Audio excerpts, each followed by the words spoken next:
আসসালামু আলাইকুম ওয়া রাহমাতুল্লাহ। সম্মানিত ফলোয়ার, আমার হাতে একটা কাগজ আছে, বিশেষ করে বাংলাদেশ সরকারের শিশুদের মিজলস বা হাম রোগের প্রাদুর্ভাব এবং প্রতিরোধ নিয়ে কিছু জরুরি দিক নির্দেশনা আছে। ভাবলাম এটা আপনাদের সাথে শেয়ার করি, যেহেতু আমি সালথা উপজেলার দায়িত্বে আছি, উপজেলার স্বাস্থ্য ও পরিবার পরিকল্পনা কর্মকর্তা হিসেবে ভাবলাম আপনাদের সাথে এই তথ্যগুলো শেয়ার করি। প্রথমে যে কথা বলবো, শিশুদের মিজলস আক্রান্ত হয়েছে কিনা এটা আপনি কি করে বুঝবেন, 1 নাম্বার। 2 নাম্বার হচ্ছে মিজলস প্রতিরোধে আপনি কি করবেন। 3 নাম্বারে কথা বলবো, সেটা খুবই গুরুত্বপূর্ণ, সেটা হচ্ছে আপনার শিশু যদি মিজলসে আক্রান্ত হয়ে যায় সেক্ষেত্রে কমপ্লিকেশন অর্থাৎ যে সমস্ত জটিলতা হয় সেগুলো প্রতিরোধের জন্য আপনি কি করতে পারেন।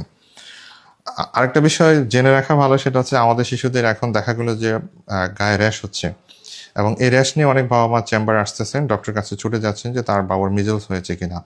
আসলে অনেকে দেখা যায় যে অ্যালার্জি থাকে, গায়ে র্যাশ হচ্ছে, সেক্ষেত্রে দেখা যায় শিশুর কোনো জ্বর নাই, সর্দি নাই, কাশি নাই, শুধু র্যাশ। এটা কিন্তু মিজলস না, এতে আতঙ্কিত হবেন না। এখন মিজলস হয়েছে কিনা এটা বোঝার জন্য আমি কিছু কথা বলি, সেটা হচ্ছে যে মিজলসে আক্রান্ত শিশুদের জ্বর থাকে 1 নাম্বার। 2 নাম্বার হচ্ছে 3C বলি আমরা, অর্থাৎ আপনার শিশু কাশি থাকবে, কাফ থাকবে, করাইজা থাকবে, নাক দিয়ে পানি পড়বে এবং কনজাংটাইভাইটিস, চোখ লাল হয়ে যাবে। পাশাপাশি শিশু র্যাশ ওঠে, এবং শিশুর যে র্যাশটা ওঠে সেটা হচ্ছে ম্যাকুলোপ্যাপুলার র্যাশ, বিশেষ করে কানের পিছন থেকে প্রথমে শুরু হয়, এরপরে আস্তে আস্তে সেন্ট্রাল থেকে পেরিফেরির দিকে অর্থাৎ এক্সট্রিমিটির দিকে, হাত পায়ের দিকে চলে যায়। এবং যদি এরকম লক্ষণ যদি আপনার শিশুর মধ্যে থাকে যে আপনার শিশুর জ্বর হয়েছে, সর্দি আছে, কাশি আছে, এবং আমি যে র্যাশের কথা বললাম সে র্যাশটা হয়েছে, অতি দ্রুত আপনার ডক্টরের সাথে পরামর্শ করবেন, নিকটস্থ থানা স্বাস্থ্য কমপ্লেক্স অথবা হাসপাতালে অবশ্যই অবশ্যই আপনার শিশুকে নিয়ে যাবেন ইনশাআল্লাহ। আর মিজলস প্রতিরোধে যে বিষয়টা করতে হবে, আমি তো সবসময় বলে থাকি আপনার শিশুকে টিকা দিতে হবে। সরকারিভাবে আমাদের শিশুদেরকে টিকা দেওয়া হয়, সেই টিকাগুলো অবশ্যই দিবেন। 9 মাসে টিকা দেওয়া হয়, এরপরে 15 মাসে যে সমস্ত টিকা দেওয়া হচ্ছে সেগুলো টিকা দিবেন। আর যে সমস্ত শিশুদের টিকা দেওয়া হয়নি তাদেরকে কিন্তু বাংলাদেশ সরকার সারা বাংলাদেশে রবিবার থেকে ক্যাম্পেইন শুরু করবে, তাদেরকে টিকা দেওয়ার আওতায় নিয়ে আসবে। এটা একটা গুরুত্বপূর্ণ তথ্য, আপনার শিশুকে টিকা দিবেন যদি টিকা দেওয়া না থাকে।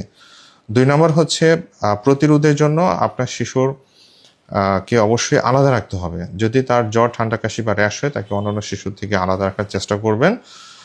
আর যেহেতু ডিজিজটা ছড়ায় র্যাশ হওয়ার 4 দিন আগে এবং র্যাশ হওয়ার 4 দিন পরে, যেহেতু আপনি বুঝতে পারতেছেন কিনা যে আপনার শিশুর মিজলস হয়েছে কিনা, এই জন্য আমি বলবো যে সমস্ত শিশুর জ্বর হয়েছে, ঠান্ডা বা কাশি আছে, ভালো শিশু থেকে এ সমস্ত শিশুদেরকে একটু আলাদা রাখার চেষ্টা করবেন ইনশাআল্লাহ। আর কমপ্লিকেশন প্রিভেনশনের জন্য দেখেন, এরকম যদি সন্দেহজনক মিজলস থাকে সেক্ষেত্রে তাকে ভিটামিন ই ক্যাপসুল অবশ্যই দেওয়া উচিত।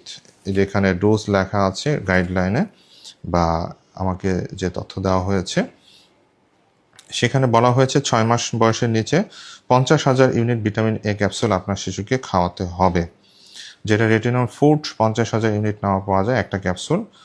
যে ভিতরে যে পানিটা আছে সেই পানিটা খাওয়াবেন প্রথম দিন, এবং দ্বিতীয় দিন একই পরিমাণ খাওয়াবেন।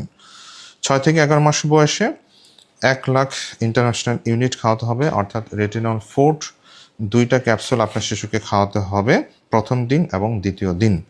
আর 12 মাসের উপরে শিশুকে 2 লাখ ইউনিট খাওয়াতে হবে, অর্থাৎ 4টা ক্যাপসুল খাওয়াতে হবে প্রথম দিন এবং দ্বিতীয় দিন 4টা ক্যাপসুল খাওয়াতে হবে। এতে করে শিশুর কমপ্লিকেশনটা অনেকটা কম হবে ইনশাআল্লাহ, আশা করা যায়। বিশেষ করে শিশুদের মিজলস হলে ভিটামিন এ ডেফিসিয়েন্সি হয়ে থাকে এবং কিছু কমপ্লিকেশন হয়ে থাকে। তো এটা ছিল মোটামুটি তথ্য আপনাদের জন্য। আশা করি আপনার এই তথ্যগুলো অনেক কাজে লাগবে। আপনারা শেয়ার করবেন, আপনার যারা নিকটস্থ যারা আছে তাদেরকেও এটা শেয়ার করে জানানোর সুযোগ করে দেবেন ইনশাআল্লাহ।